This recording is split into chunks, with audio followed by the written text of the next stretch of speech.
In 1950, a ship was found drifting in the Atlantic with half-eaten meals, untouched cargo, but nobody aboard.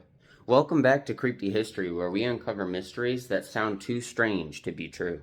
This ship's name was the Mary Celeste, and when she was originally found drifting off the shores of the Azores, everybody thought that the scene kinda looked wrong. Once they began investigating this ship, they noticed that the lifeboat was missing. However, on board there were no signs of a struggle either. So when they investigated the quarters, they found that everybody's things were still folded neatly, packed nicely. Even the captain's logbook ended mid-sentence. It was almost like he had vanished mid-thought. Even the ship's alcohol barrels were untouched, leaving no signs of any kind of burglary or robbery that was happening here. It was as if the entire crew had just walked off into thin air. Over the years, many theories have tried to explain this mystery.